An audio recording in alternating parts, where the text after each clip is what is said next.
이 사연은 전라남도 해남군의 한 해녀 할머니 실화를 바탕으로 각색하였습니다. 1963년 가을, 차가운 바람이 불어오는 날이었습니다. 28살 수님은 5살 민수를 품에 안고 남편의 관 앞에 무릎을 꿇고 앉아 있었죠. 검은 상복을 입은 그녀의 얼굴은 눈물로 범벅이 되어 있었습니다. 이제 어쩌지, 민수야. 수님의 목소리는 떨리고 있었어요. 친정어머니는 이미 세상을 떠났고 시댁에서는 며느리를 반기지 않았거든요. 그를 잊지 못하는 수님을 시댁 식구들은 처음부터 못마땅하게 여겼습니다. 수님아, 너는 이제 어떻게 살 거냐? 시아버지의 목소리에는 걱정보다는 부담스러움이 묻어 있었어요. 아버님, 제가 민수 잘 키워보겠습니다. 글도 모르는 년이 애를 어떻게 키우노? 차라리 민수는 우리가 키우고 너는 딴 데로 시집 가거라. 수님의 가슴이 철렁 내려앉았습니다. 민수 없이는 살 수 없었거든요. 남편과의 유일한 혈육인 아들만이 그녀가 이 세상에 붙잡을 수 있는 전부였어요. 아니에요. 저는 민수 없이는 못 살겠습니다. 제발 아들만은. 그럼 너 혼자 키워봐라. 우리는 모른다. 시댁 식구들은 그렇게 말하고는 등을 돌렸습니다. 친정도 시댁도 모두 외면하는 상황에서 수님은 아들과 단둘이 남겨졌어요. 장례를 치르고 난 후 며칠 동안 수님은 무엇을 해야 할지 몰라 멍하니 있었습니다. 남편이 남겨준 돈은 장례비로 모두 나가버렸고 집도 전세였기 때문에 곧 나가야 했죠. 엄마 배고파? 민수의 작은 목소리에 수님의 마음이 아팠어요. 냉장고에는 먹을 것이 거의 없었거든요. 잠깐만 민수야. 엄마가 뭔가 해줄게. 수님은 집에 있던 쌀 조금으로 죽을 끓여 아들에게 먹였습니다. 민수가 배를 채우는 모습을 보며 수님은 다짐했어요. 내가 죽어도 너는 사람 만들어줄 거야. 반드시. 그날 밤 수님은 민수를 재우고 홀로 앉아 생각했습니다. 그를 모르는 자신이 할 수 있는 일이 무엇이 있을까요? 공장에도 가봤지만 글을 못 읽는다는 이유로 거절당했고 식당 일도 마찬가지였어요. 그때 수님의 머릿속에 고향 해남의 바다가 떠올랐습니다. 어릴 적 할머니를 따라 바다에 나가 조개를 캤던 기억이 났거든요. 그래, 바다로 가자. 수님은 마음을 정했어요. 서울에서는 글 못 읽는 자신이 할 일이 없지만 바다에서라면 다를 거라고 생각했거든요. 며칠 후 수님은 민수를 데리고 기차를 탔습니다. 목적지는 전라남도 해남군 송지면 땅끝 마을이었어요. 기차표를 사면서도 글을 몰라 여러 번 물어봐야 했고 사람들의 시선이 따가웠지만 참았습니다. 엄마, 우리 어디 가는 거야? 바다 가는 거야. 엄마가 바다에서 일하면서 민수 키울 거야. 바다에서 무슨 일을 해? 물속에 들어가서 미역이랑 전복 따는 거야. 해녀라고 하지. 민수는 잘 이해하지 못했지만 고개를 끄덕였어요. 해남에 도착한 수님은 땅끝 마을 해안가로 향했습니다. 마침 해녀들이 물질을 마치고 올라오고 있었어요. 할머니, 죄송합니다. 수님은 해녀들 중 가장 나이가 많아 보이는 분에게 다가가 무릎을 꿇었습니다. 뭔 일이고? 저 좀 해녀로 받아주이소. 애 아버지가 죽었은 게 먹고 살 길이 없어서 그럽니다. 수님의 목소리는 울음으로 떨리고 있었어요. 해녀 할머니는 수님을 위아래로 훑어보며 말했습니다. 네가 물질할 줄 알기나 하노? 아니에요. 하지만 배우겠습니다. 제발.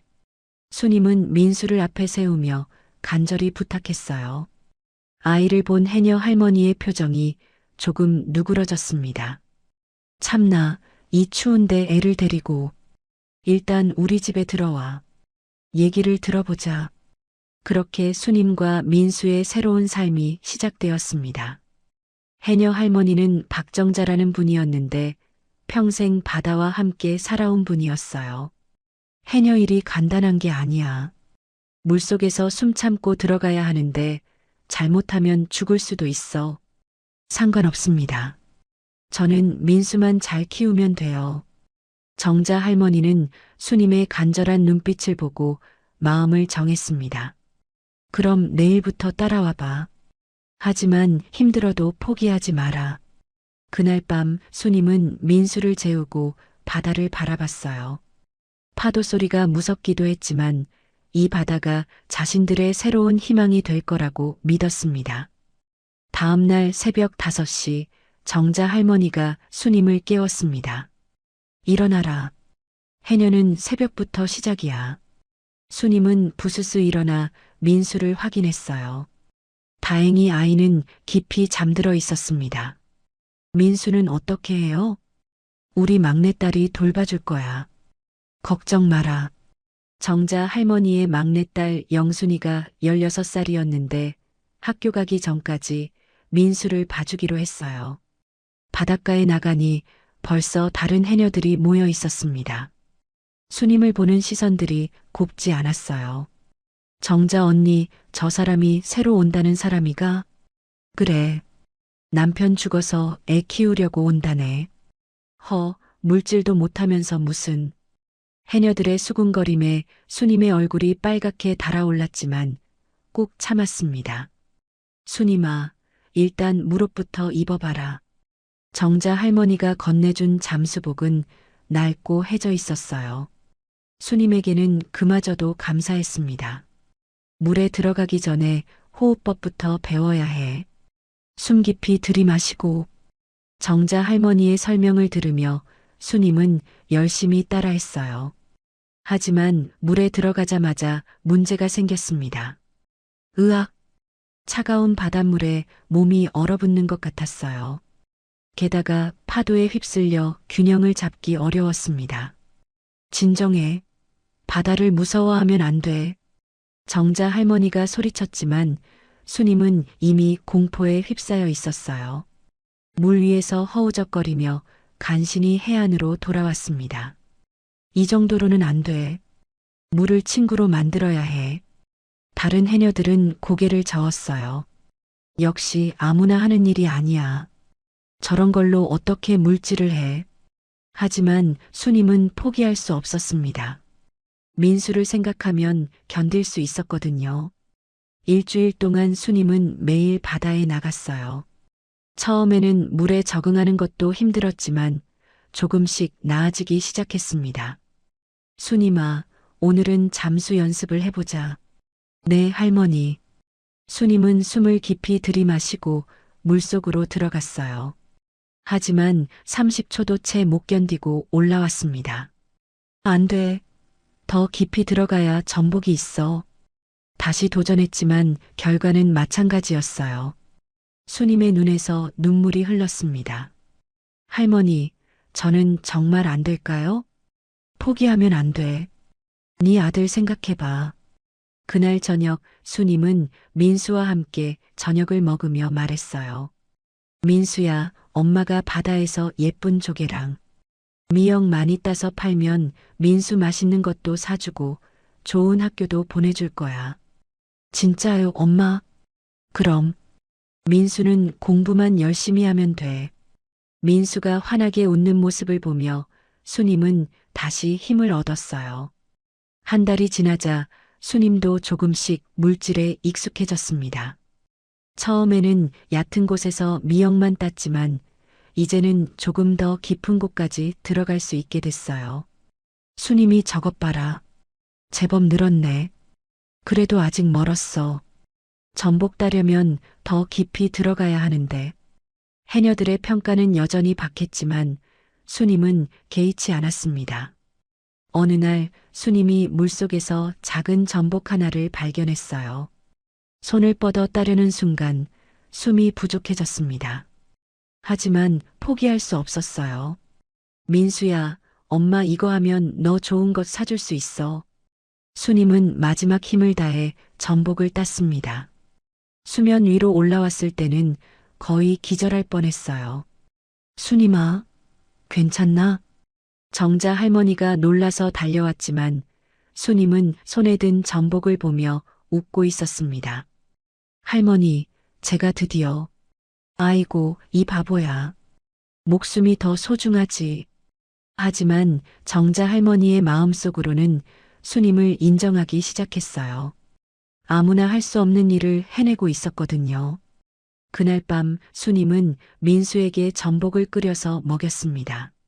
엄마, 이거 정말 맛있어요. 그치?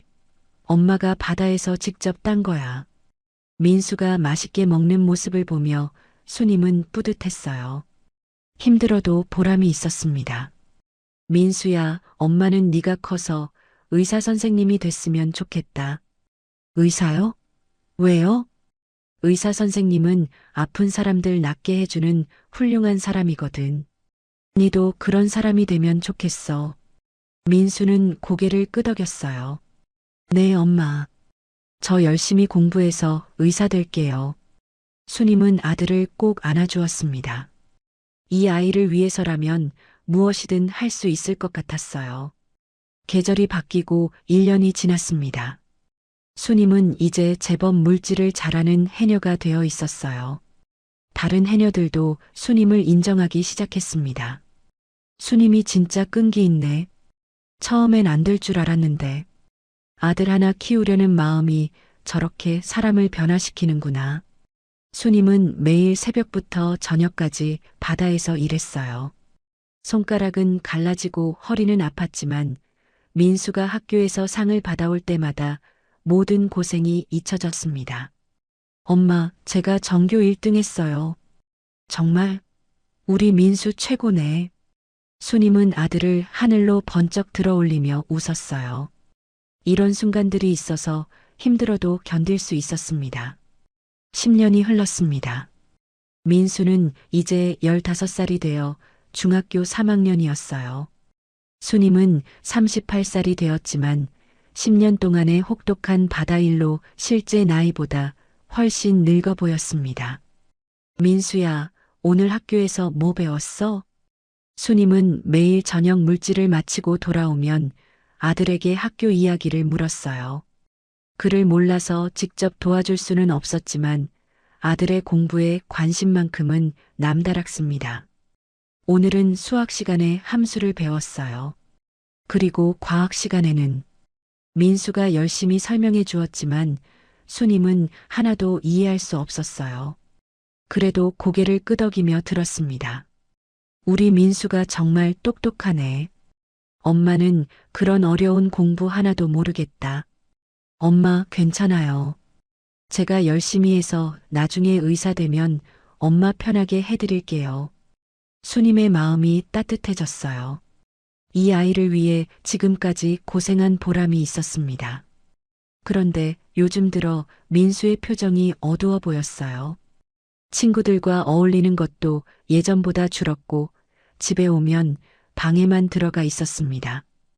민수야, 무슨 일 있어? 아니에요, 엄마. 그냥 공부가 좀 어려워서요.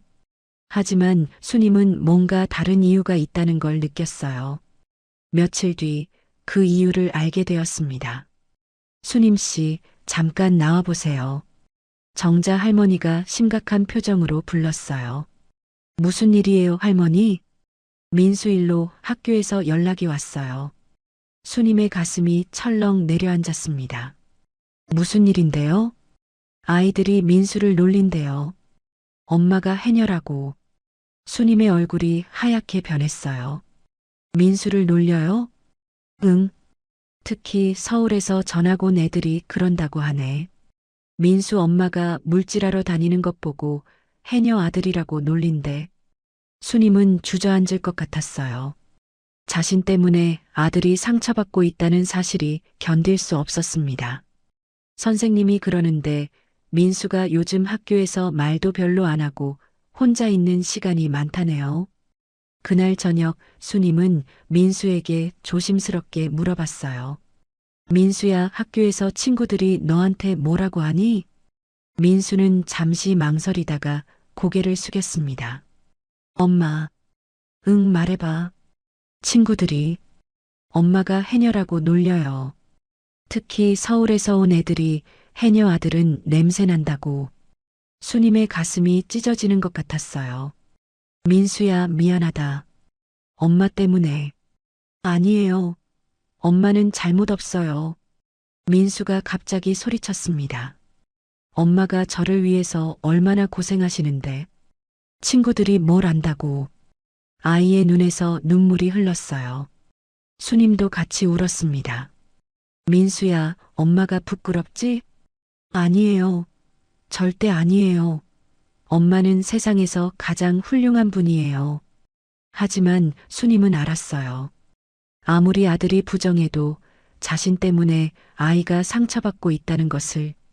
그날 밤 수님은 잠들지 못하고 바다를 바라봤습니다. 10년 동안 자신을 먹여 살려준 바다였지만 이 바다 때문에 아들이 상처받고 있다고 생각하니 원망스럽기도 했어요. 내가 그리라도 알았다면 다른 일을 할 수 있었을 텐데. 하지만 후회해도 소용없었습니다. 이제 중요한 건 민수의 미래였어요. 며칠 뒤 수님은 중요한 결정을 내렸습니다. 민수야, 엄마가 말이야. 네, 엄마. 너 고등학교는 서울로 보내줄게. 민수가 깜짝 놀랐어요. 서울요? 그럼 엄마는요? 엄마는 여기서 계속 일할 거야. 너 학비 벌어야지. 싫어요. 엄마 혼자 두고 못 가요. 민수야, 여기 있으면 계속 놀림 당할 거야. 서울에 가서 공부 열심히 해서 의대 가야지. 수님은 이미 마음을 정했어요. 아들의 미래를 위해서라면 헤어져서 사는 것쯤은 감수할 수 있었습니다. 엄마는 어떻게 혼자 사세요? 괜찮아. 정자 할머니도 있고 동네 분들도 잘해주시고 너만 걱정 없이 공부하면 돼. 민수는 울며 엄마를 안았어요. 엄마, 정말 죄송해요. 제가 약해서. 무슨 소리야? 우리 민수 하나도 약하지 않어. 오히려 너무 착해서 그런 거지. 수님은 아들의 머리를 쓰다듬었습니다. 이 아이만큼은 반드시 성공시켜야겠다고 다짐했어요. 몇 달 후 민수는 정말로 서울의 명문 고등학교에 진학했습니다. 수님이 10년 동안 모은 돈으로 서울의 작은 고시원을 얻어주었어요. 민수야, 서울 가서도 공부 열심히 해야 해. 네, 엄마. 꼭 의대 가서 성공할게요. 기차역에서 헤어지는 순간 수님은 울음을 참느라 애썼어요. 아들도 계속 뒤돌아보며 손을 흔들었습니다. 기차가 떠나고 나서 수님은 혼자 바닷가에 나가 앉았습니다. 이제 진짜 혼자구나. 하지만 후회하지 않았어요. 민수가 서울에서 성공하기만 한다면 자신의 모든 고생이 헛되지 않을 거라고 믿었거든요. 그날부터 수님은 더욱 열심히 일했습니다. 민수에게 용돈도 보내주고 학비도 대주어야 했으니까요. 하루에 2번씩 물질을 하고 저녁에는 미역 말리는 일까지 했어요. 수님아, 너 너무 무리하는 것 아니야? 정자 할머니가 걱정했지만 수님은 괜찮다고 했습니다. 민수만 잘 되면 저는 상관없어요. 그렇게 또 3년이 흘렀습니다. 민수는 고등학교를 최우등으로 졸업하고 드디어 서울대학교 의과대학에 합격했어요. 엄마, 됐어요. 서울대 의대 붙었어요. 전화기 너머로 들려오는 아들의 목소리에 수님은 그 자리에서 주저앉아 울었습니다. 정말, 정말이지? 네, 엄마 덕분이에요. 정말 감사해요. 수님은 13년 동안의 모든 고생이 한순간에 날아가는 것 같았어요. 드디어 아들이 꿈을 이룬 거였습니다. 2002년 봄 민수가 서울대학교 의과대학에 입학하던 날이었습니다. 수님은 생전 처음으로 서울에 올라갔어요. 기차에서 내려 지하철을 타고 학교까지 가는 길 모든 것이 신기하고 어지러웠습니다. 엄마, 여기가 제가 다닐 학교예요. 서울대학교 정문 앞에 선 수님은 감격에 겨워 눈물을 흘렸어요. 쉰1살이 된 수님의 얼굴은 바다바람에 그을리고 주름이 깊게 패여 있었지만 그날만큼은 세상에서 가장 자랑스러운 표정을 하고 있었습니다. 민수야, 엄마가 꿈에도 생각 못했던 일이 일어났네. 엄마, 모두 엄마 덕분이에요. 엄마가 아니었다면 저는 여기 올 수 없었을 거예요. 그날 저녁 민수는 처음으로 엄마를 서울의 괜찮은 식당에 데려갔어요. 수님은 메뉴판을 보며 당황했습니다. 여전히 글을 읽을 수 없었거든요. 민수야, 엄마는 뭘 시켜야 할지 모르겠다. 엄마, 제가 주문할게요. 엄마가 좋아하실 만한 걸로요. 민수가 정성스럽게 음식을 주문하고 엄마의 수저를 정성껏 닦아주는 모습을 보며 수님은 뿌듯했어요. 민수야, 이제 엄마는 좀 편히 살아도 되겠다. 엄마, 아직 멀었어요. 제가 의사 되려면 몇 년 더 공부해야 해요. 그때까지 엄마가 건강하셔야 해요. 그럼 엄마는 죽어도 너 의사 될 때까지는 안 죽는다. 모자는 그렇게 웃으며 이야기했어요. 그로부터 7년이 더 흘렀습니다. 민수는 의과대학을 우수한 성적으로 졸업하고 레지던트 과정을 거쳐 드디어 흉부외과 전문의가 되었어요. 이제 31살이 된 민수는 서울의 유명한 대학병원에서 일하고 있었습니다. 수님은 58살이 되어 예전만큼 물질을 할 수는 없었지만 여전히 바다에서 일하고 있었어요. 이제는 젊은 해녀들을 가르치는 일도 하고 있었습니다. 수님이 엄니, 아들 의사 됐다면서? 정말 대단하네. 허허, 고생한 보람이 있지. 마을 사람들은 수님을 존경했어요. 혼자서 아들을 의사로 키워낸 것이 쉬운 일이 아니었거든요. 그러던 어느 날 민수에게서 전화가 왔습니다. 엄마, 저 결혼하려고 해요. 수님은 깜짝 놀랐어요. 그동안 공부하느라 연애할 생각도 없었던 아들이 갑자기 결혼한다고 하니까요. 정말? 어떤 사람이야? 의사예요. 성형외과에서 일하고 있고 정말 좋은 사람이에요. 그래. 언제 만나볼 수 있겠니? 곧 엄마께 인사드리러 갈게요. 일주일 후 민수는 정말로 여자친구를 데리고 해남에 내려왔어요. 지연이라는 이름의 그 여자는 35살로 아주 예쁘고 세련된 모습이었습니다. 어머니, 안녕하세요. 저는 김지연이에요. 지연은 정중하게 인사했지만 수님을 바라보는 눈빛 어딘가에는 미묘한 감정이 숨어 있었어요. 어서 와라. 멀리서 고생했지. 수님은 지연을 반갑게 맞았지만 뭔가 어색한 느낌을 지울 수 없었습니다. 지연이 너무 도시적이고 세련된 모습이어서 시골 해녀인 자신과는 너무 다른 세계 사람 같았거든요. 어머니는 정말 해녀 일을 하세요? 지연이 호기심 어린 목소리로 물었어요.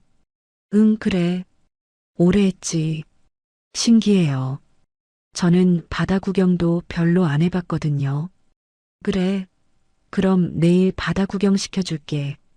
하지만 지연은 별로 내키지 않는다는 표정을 지었어요. 아, 저는 바다가 좀 비린내가 나서 잘 못 가요.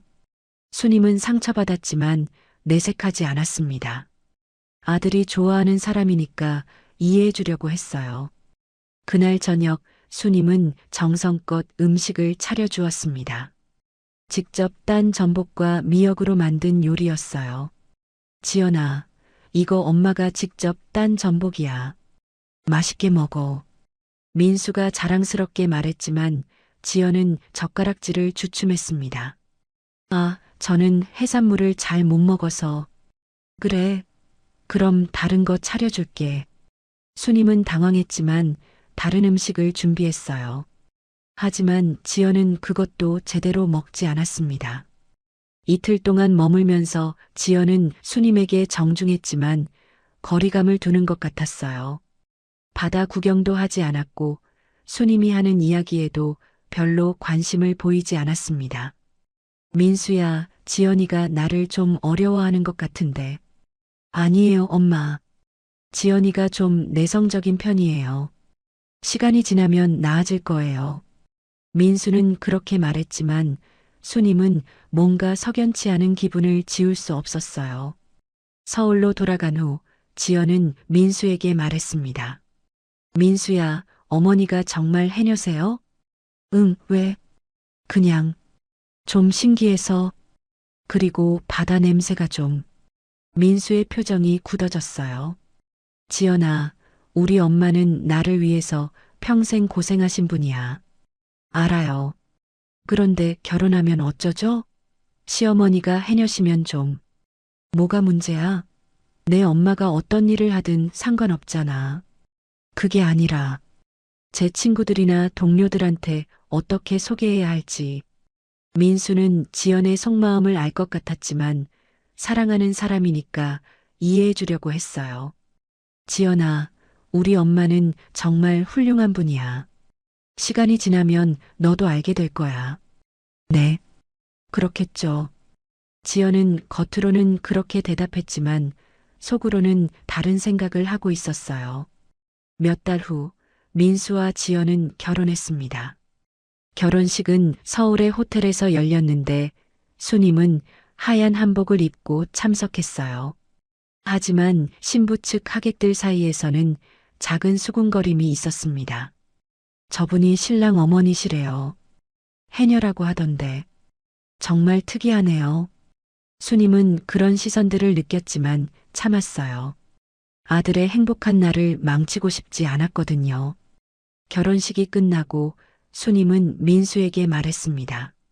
민수야, 지연이하고 행복하게 살아라. 네, 엄마. 걱정하지 마세요. 그리고 엄마는 해남에서 계속 살 거야. 너희들 신혼생활 방해하고 싶지 않으니까. 엄마, 그런 말씀하지 마세요. 나중에 서울로 모셔올게요. 하지만 수님은 이미 눈치채고 있었어요. 지연이 자신을 별로 반기지 않는다는 것을. 결혼한 지 1년이 지난 어느 날 민수가 갑자기 해남에 내려왔습니다. 혼자였어요. 민수야, 지연이는? 엄마, 사실 말씀드릴 게 있어서 왔어요. 민수의 표정이 심각했어요. 수님은 불길한 예감이 들었습니다. 무슨 일이야? 엄마를 서울로 모시고 싶어요. 지연이도 그러자고 하고요. 수님은 놀랐어요. 지연이가 자신을 서울로 모시자고 했다는 것이 믿어지지 않았거든요. 정말? 지연이가 그랬어? 네. 어머니 혼자 계시면 걱정된다고 하더라고요. 하지만 민수의 목소리에는 확신이 없었어요. 수님은 뭔가 다른 이유가 있다는 걸 느꼈습니다.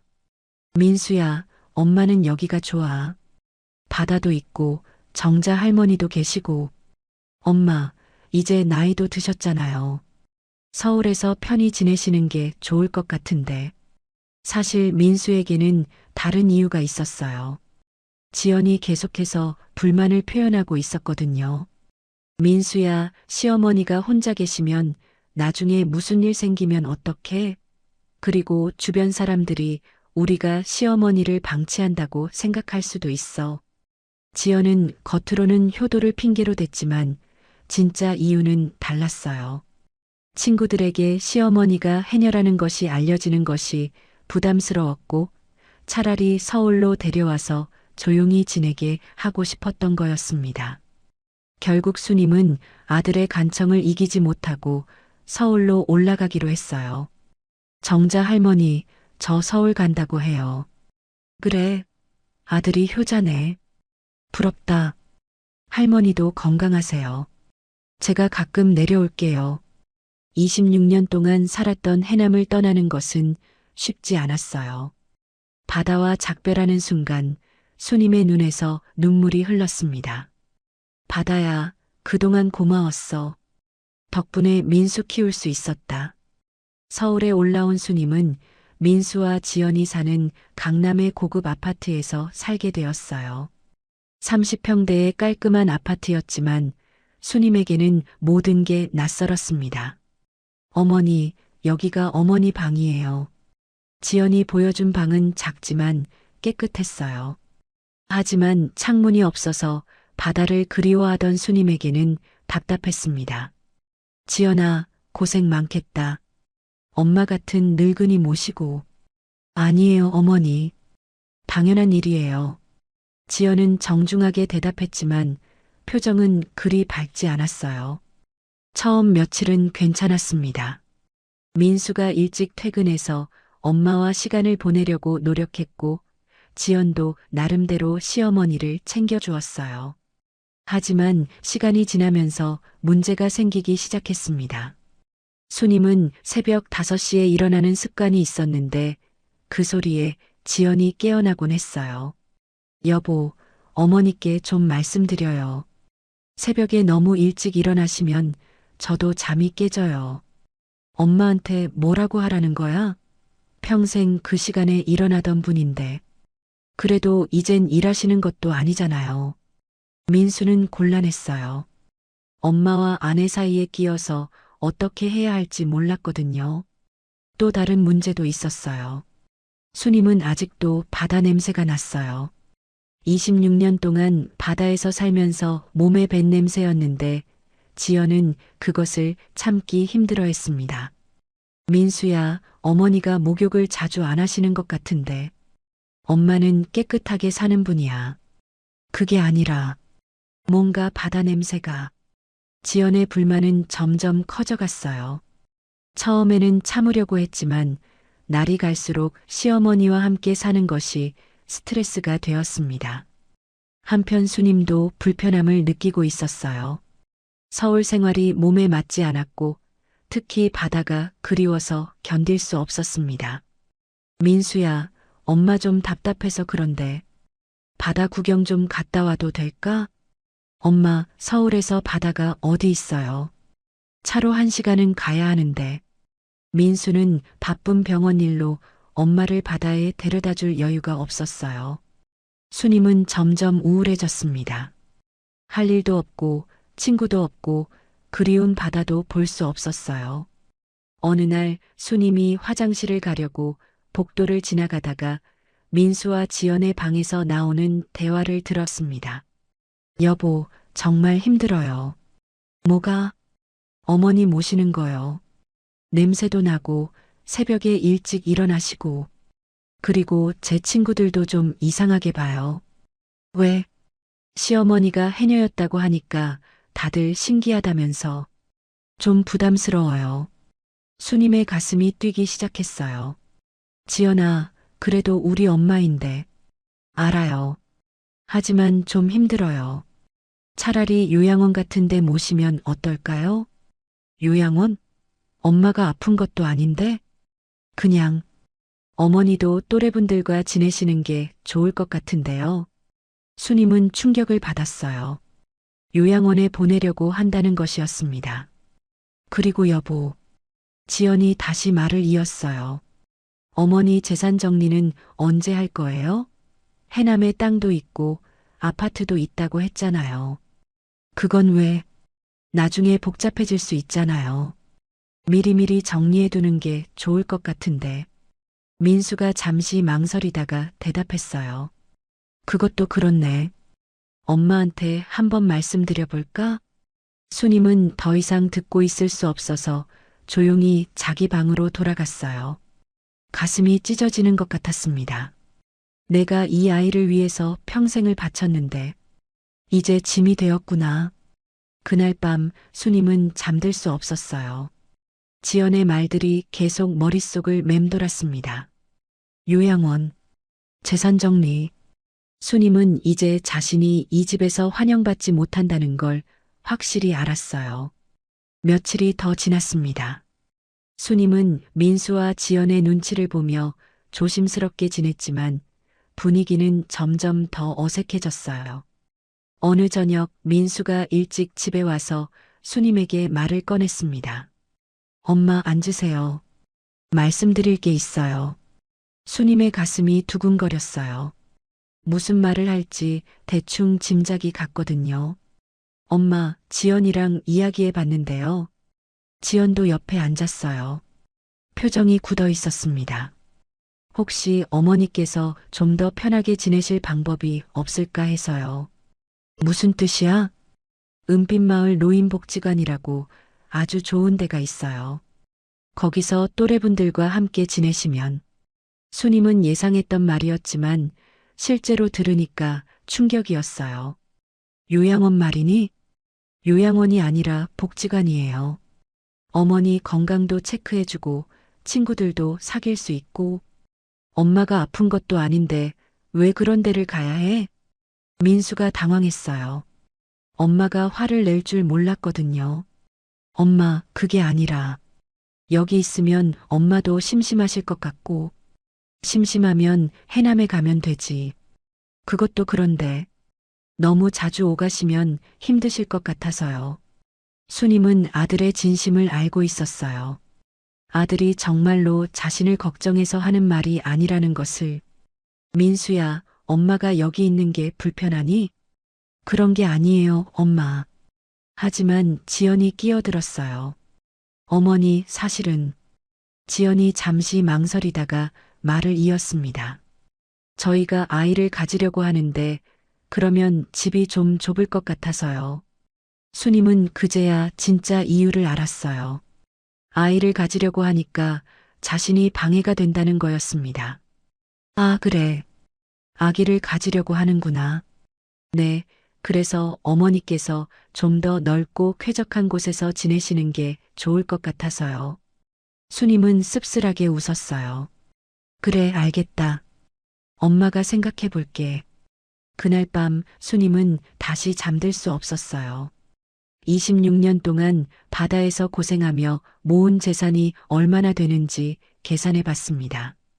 해남에 있는 땅 여러 필지와 아파트 2채, 그리고 현금까지 합치면 18억 원 정도였어요. 아들에게 물려주려고 아껴둔 돈이었습니다. 내가 죽으면 저 아이들이 이 돈을 받겠지. 그런데 지금 나를 이렇게 대하는구나. 수님의 마음이 서서히 차가워지기 시작했어요. 며칠 후 더 충격적인 일이 벌어졌습니다. 수님이 화장실에 가려고 일어나다가 다시 민수와 지연의 대화를 듣게 된 거였어요. 지연아, 오늘도 또 어머니가 냄새 난다고 하더라. 민수의 목소리였어요. 바다 냄새 진짜 역해 죽겠어. 목욕을 매일 하셔도 없어지지가 않네. 지연이 짜증스러운 목소리로 대답했어요. 조용히 해. 그래도 돈은 다 저 할머니가 벌어놓은 거잖아. 글도 못 읽는 년이 무슨 돈을 벌어? 그냥 운 좋게 땅값 오른 거지. 수님의 온몸에 소름이 돋았어요. 자신을 글도 못 읽는 년이라고 부르다니. 빨리 요양원 보내버리고 재산 다 우리 명의로 돌리자. 지연이 차가운 목소리로 말했어요. 그러자. 어차피 저 할미는 돈이 뭔지도 모르잖아. 민수가 웃으며 대답했어요. 그냥 재산 싹 뺏고 끝내자. 어차피 우리가 나중에 받을 돈이니까. 수님은 벽에 기대서 서 있을 수밖에 없었어요. 다리에 힘이 빠져서 쓰러질 것 같았거든요. 내가 너를 위해서 26년 동안 바다에서 죽도록 물질했는데 너는 엄마를 이렇게 생각했구나. 수님의 눈에서 눈물이 주르륵 흘렀어요. 하지만 소리내어 울 수는 없었습니다. 그런데 언제 말씀드릴까? 재산 정리 이야기. 조금 더 기다려보자. 너무 급하게 하면 의심할 수도 있어. 맞아. 그리고 글 못 읽으니까 우리가 서류 다 써서 가져다 주면 되겠네. 두 사람이 낄낄거리며 웃는 소리가 들렸어요. 수님은 조용히 자기 방으로 돌아갔어요. 그리고 이불을 뒤집어 쓰고 소리 없이 울었습니다. 내 아들이, 내가 그렇게 사랑했던 아들이 이런 생각을 하고 있었구나. 그날부터 수님은 민수와 지연을 보는 눈이 완전히 달라졌어요. 겉으로는 평상시와 다름없이 행동했지만 속으로는 차가운 분노가 끓어오르고 있었습니다. 너희가 원하는 게 돈이라면 그 돈으로 너희 혼쭐을 내주마. 수님은 마음속으로 복수를 계획하기 시작했어요. 며칠 후 수님은 민수에게 말했습니다. 민수야, 엄마가 해남에 좀 다녀올게. 왜요? 무슨 일 있어요? 응, 땅 문서 좀 정리할 일이 있어서. 민수와 지연의 눈이 반짝였어요. 엄마, 혹시 재산 정리하시려는 거예요? 응, 이제 나이도 들었으니까 미리미리 해두는 게 좋겠더라. 그럼 저희가 도와드릴까요? 서류 작업 같은 거. 아니야, 엄마가 알아서 할게. 수님은 그렇게 말하고는 해남으로 내려갔어요. 하지만 재산을 아들에게 물려주기 위해서가 아니었습니다. 모든 것을 처분하기 위해서였어요. 해남에 도착한 수님은 제일 먼저 정자 할머니를 찾았어요. 수님아, 웬일이야? 갑자기. 할머니, 제가 큰 결심을 했어요. 수님은 정자 할머니에게 그동안 있었던 일들을 모두 털어놓았어요. 정자 할머니는 깜짝 놀랐습니다. 허허, 그런 일이. 참, 세상에 그런 자식이 다 있나? 할머니, 저 이제 어떻게 해야 할까요? 수님아, 내가 결정해야 할 일이야. 하지만 후회하지 않을 선택을 해라. 수님은 이미 마음을 정했어요. 저 모든 재산을 처분할 거예요. 뭐라고? 네. 아들한테 한 푼도 주지 않을 거예요. 정자 할머니는 수님의 굳은 표정을 보며 말했어요. 그래, 내가 그렇게 결심했다면 지지해 줄게. 하지만 정말 확실하니? 네. 더 이상 망설이지 않을 거예요. 수님은 해남에서 변호사를 찾았습니다. 김정우 변호사는 마을에서 소문난 실력 있는 분이었어요. 어르신, 무슨 일로 오셨습니까? 변호사님, 제 재산을 모두 처분하고 싶어요. 김 변호사는 수님의 말에 놀랐어요. 처분이라고 하시면 팔아서 기부할 거예요. 한 푼도 남기지 않고요. 수님은 차근차근 자신의 상황을 설명했어요. 김 변호사는 안타까운 표정을 지었습니다. 어르신, 정말 심사숙고하신 결정인가요? 18억이라는 큰 돈인데. 네, 결심했어요. 제발 도와주세요. 그럼 어떤 방식으로 처분하시려는지요? 수님이 말했어요. 해남에 있는 땅들은 모두 지역복지재단에 기부할게요. 서울에 있는 아파트 2채는 경매에 내놓고 현금으로 바꿔주세요. 현금은 어떻게 하실 건가요? 홀몸 어르신들과 한부모 가정을 위한 장학재단을 만들어서 모든 돈을 기부할 거예요. 김 변호사는 감동했어요. 정말 대단하신 결정입니다. 하지만 시간이 좀 걸릴 것 같은데요. 상관없어요. 천천히 해도 돼요. 수님은 한 가지 더 당부했어요. 그런데 변호사님, 제 이름은 절대 밝히지 말아주세요. 익명으로 기부한다고 해주세요. 알겠습니다. 그런데 혹시 아드님께는 말씀하지 않으시나요? 나중에 모든 게 끝나면 알게 될 거예요. 일주일 동안 해남에서 지내면서 수님은 모든 절차를 밟았어요. 땅 문서들을 정리하고 아파트 매매 계약도 진행했습니다. 정자 할머니는 매일 수님을 찾아와 걱정했어요. 수님아, 정말 괜찮겠니? 나중에 후회하지 않을까? 할머니, 저는 후회하지 않을 거예요. 오히려 속이 시원해요. 그래도 노후 대비은 해야 하지 않겠어? 수님이 웃으며 답했어요. 할머니, 저한테는 이 바다가 있잖아요. 아직 물질할 수 있어요. 어떻게 그런 마음이 드니? 26년 동안 아들을 위해서 살았는데 이제는 저를 위해서 살고 싶어요. 그리고 정말로 도움이 필요한 사람들을 위해서요. 서울로 돌아간 수님은 평상시와 똑같이 행동했어요. 민수와 지연은 수님이 해남에서 뭘 했는지 궁금해했지만 직접 묻지는 않았습니다. 엄마, 해남에서 잘 다녀오셨어요? 응, 잘 다녀왔어. 땅 문서 정리는 잘 되었나요? 민수가 슬쩍 물어봤어요. 응, 다 정리했어. 그럼 이제 우리한테 명예 이전 같은 거. 그건 나중에 이야기하자. 아직 복잡한 게 많아서. 수님은 그렇게 둘러댔어요. 민수와 지연은 조금 답답했지만 더 재촉하지는 않았습니다. 한 달이 지났을 때 김 변호사에게서 연락이 왔어요. 어르신, 모든 절차가 완료되었습니다. 아파트 두 채가 모두 팔렸고 총 18억 원이 현금으로 준비되었어요. 그럼 이제 기부할 수 있나요? 네, 언제든지 가능합니다. 수님은 다시 해남으로 내려갔어요. 이번에는 정말로 마지막 작업을 위해서였습니다. 해남군청에서 열린 기부 행사는 조용했어요. 수님의 요청에 따라 언론에 알리지도 않았고 최소한의 사람들만 참석했습니다. 익명의 기부자께서 해남군 복지재단과 전국장학재단에 18억 원을 기부해 주셨습니다. 군청 직원이 발표했지만 수님의 이름은 언급되지 않았어요. 기부 증서를 받은 수님은 마음이 홀가분했어요.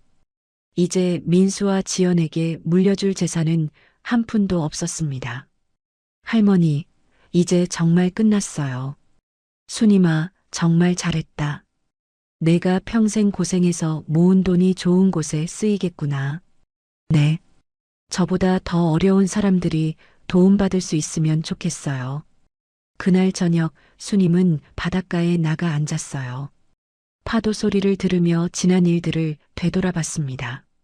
민수야, 너는 엄마가 글도 못 읽는 년이라고 했지만 엄마는 사람 마음 읽는 건 배웠다. 너희 마음 속에는 엄마라는 글자가 한 글자도 없더구나. 수님은 서울로 돌아가지 않기로 결심했어요. 정자 할머니네 빈방을 얻어서 다시 해녀로 살기로 한 거였습니다. 할머니, 제가 다시 여기서 살아도 될까요? 그럼 언제든지 환영이야. 바다도 너를 기다리고 있었을 거야. 수님은 다시 물질복을 입었어요. 58살의 몸이지만 여전히 바닷속으로 들어갈 수 있었습니다. 물속에서 미역을 따며 수님은 평화로웠어요. 돈도 없고 아들도 없지만 이상하게 마음은 가볍했습니다. 일주일 후 민수에게서 전화가 왔어요. 엄마, 어디 계세요? 갑자기 집에 안 들어오시면. 민수야, 엄마 해남에 있어. 왜 갑자기? 언제 올라오실 거예요? 안 올라간다. 네.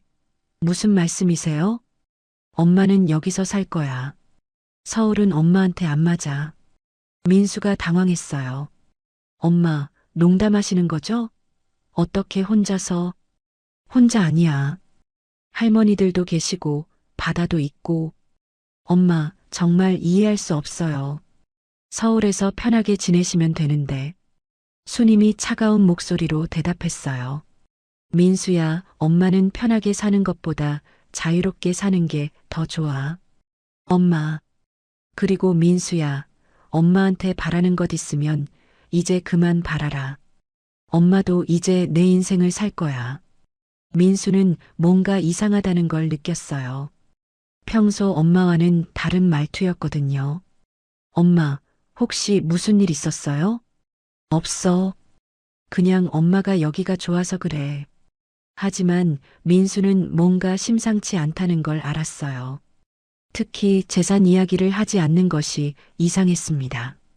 엄마, 그럼 땅 문서나 그런 것들은? 수님이 잠시 침묵했다가 말했어요. 그런 건 신경 쓰지 마라. 엄마가 알아서 할게. 하지만, 민수야, 엄마는 이제 피곤해. 전화 끊을게. 수님은 그렇게 전화를 끊었어요. 민수는 핸드폰을 들고 멍하니 서 있었습니다. 지연이 다가와서 물었어요. 여보, 어머니가 뭐래요? 해남에서 계속 살겠다고 해. 정말요? 그럼 우리한테는 좋은 일 아니에요? 그런데 재산 얘기는 안 하시네. 민수와 지연은 불안해지기 시작했어요. 뭔가 계획과 다르게 돌아가고 있다는 느낌이 들었거든요. 한 달이 더 지났습니다. 민수와 지연은 수님에게 여러 번 전화를 했지만 수님은 계속 해남에서 살겠다고 고집했어요. 엄마, 정말 이해가 안 가요. 서울에서 편하게 지내시면 되는데. 민수야, 엄마는 여기가 좋다니까. 그만 전화해라. 수님의 목소리는 점점 차가워졌어요. 민수는 뭔가 잘못되었다는 걸 확신하기 시작했습니다. 어느 날 지연이 민수에게 말했어요. 여보, 어머니 재산 확인 좀 해봐야겠어요. 뭔가 이상해요. 어떻게? 부동산 등기소에 가서 확인해보면 알 수 있잖아요. 민수는 망설였지만 결국 부동산 등기소를 찾았어요. 그리고 충격적인 사실을 알게 되었습니다. 뭐라고요? 모든 재산이 처분되었다고요? 담당 공무원이 서류를 보며 말했어요. 네, 한 달 전에 모든 부동산이 매각되거나 기부되었네요. 민수는 믿을 수 없었어요. 기부요? 누구한테요? 해남군 복지재단과 전국장학재단에 기부되었다고 나와 있습니다. 민수는 다리에 힘이 빠져서 의자에 주저앉았어요. 18억 원이 모두 없어진 거였습니다. 집에 돌아온 민수는 지연에게 모든 걸 말했어요. 뭐라고? 18억이 다 없어졌다고? 지연이 소리를 질렀어요. 어떻게 이런 일이? 우리한테 말도 없이? 지금 당장 해남으로 가야겠어. 민수와 지연은 그날 바로 해남으로 향했어요. 차 안에서 두 사람은 말이 없었습니다. 분노와 당황스러움이 뒤섞여 있었거든요. 여보, 이거 큰일 났어요. 우리 집 대출금은 어떻게 갚아요? 지연이 울먹이며 말했어요. 실제로 민수와 지연은 어머니 재산을 담보로 큰 대출을 받아놓은 상태였거든요. 일단 엄마를 만나서 이야기해 봐야겠어. 해남에 도착한 두 사람은 정자 할머니 집으로 갔어요. 수님은 바다에서 물질을 하고 막 돌아온 참이었습니다. 엄마, 민수가 소리쳤어요. 수님은 놀라지도 않고 차분하게 돌아봤습니다. 왔구나. 엄마, 이게 무슨 일이에요? 재산을 다 어디 보냈어요? 민수의 목소리는 분노로 떨리고 있었어요. 재산? 그게 왜? 수님이 태연하게 물었어요. 왜요? 우리한테 말도 없이 18억을 다 기부해버렸다면서요. 지연이 끼어들었어요. 어머니, 이건 너무하시는 거 아니에요? 수님은 두 사람을 차분히 바라봤어요. 너무하는 게 뭐가 너무해? 그 돈은 우리가 받을 돈이었잖아요. 지연이 소리쳤어요. 수님이 차가운 미소를 지었어요. 너희가 받을 돈? 누가 그렇게 정했어? 엄마가 돌아가시면 당연히 저희가 상속받는 거잖아요. 민수가 말했어요. 수님의 눈빛이 차가워졌어요. 민수야, 엄마 죽기를 기다렸구나? 그게 아니라. 아니야, 맞아. 너희는 엄마가 언제 죽을지만 기다리고 있었지. 수님이 일어서서 말했어요. 엄마, 무슨 소리예요? 민수야, 엄마가 귀머거리인 줄 알았니? 수님의 목소리가 높아졌어요. 너희가 뭐라고 했는지 다 들었다. 글도 못 읽는 년, 바다 냄새 역하다. 재산 싹 뺐자. 다 들었어. 민수와 지연의 얼굴이 하얗게 변했어요. 엄마, 그게. 변명하지 마라. 너희 본심을 다 알았으니까. 수님이 차갑게 말했어요. 그래, 너희 말이 맞아. 엄마는 글도 못 읽는 년이야. 하지만 사람 마음 읽는 건 배웠다. 수님은 계속했어요. 너희 마음속에는 엄마라는 글자가 한 글자도 없더구나. 민수가 무릎을 꿇었어요. 엄마, 제발. 잘못했어요. 다시는 그런 말 안 할게요. 너무 늦었어. 수님이 단호하게 말했어요. 지연이도 무릎을 꿇으며 울었어요. 어머니, 정말 죄송해요. 제가 잘못했어요. 돈 다시 돌려주세요. 하지만 수님은 돌아서며 말했어요. 돈? 이미 다 어려운 사람들한테 갔어. 한 푼도 남은 게 없다. 엄마, 우리 집이 망해요. 대출금도 못 갚고. 민수가 절규했지만 수님은 멈추지 않았어요. 너희가 망하든 말든 엄마는 상관없어. 너희가 엄마를 버렸듯이 이제 엄마도 너희를 버린다. 수님은 바다로 향했어요. 민수와 지연이 따라왔지만 수님은 뒤돌아보지도 않았습니다. 엄마, 정말 이러실 거예요? 민수가 마지막으로 소리쳤어요. 수님은 바다 앞에서 멈춰서서 돌아봤어요. 민수야, 마지막으로 말해준다. 수님의 목소리는 차갑지만 슬펐어요. 엄마는 30년 동안 이 바다에서 너를 위해 죽으림을 다했다. 너를 사람 만들기 위해서였어. 민수와 지연이 조용히 들었어요. 그런데 너희는 그 엄마를 개 취급했지. 글도 못 읽는 년 냄새 나는 할머니. 수님의 눈에서 눈물이 흘렀어요. 이제 엄마는 다시 바다로 돌아간다. 너희는 엄마보다 더 차가운 세상에서 살아가거라. 수님은 잠수복을 입고 바다로 들어갔어요. 민수와 지연은 해변에서 그 모습을 바라볼 수밖에 없었습니다. 바닷속에서 수님은 자유로웠어요. 이 바다가 자신의 진짜 집이라는 걸 다시 한번 느꼈거든요.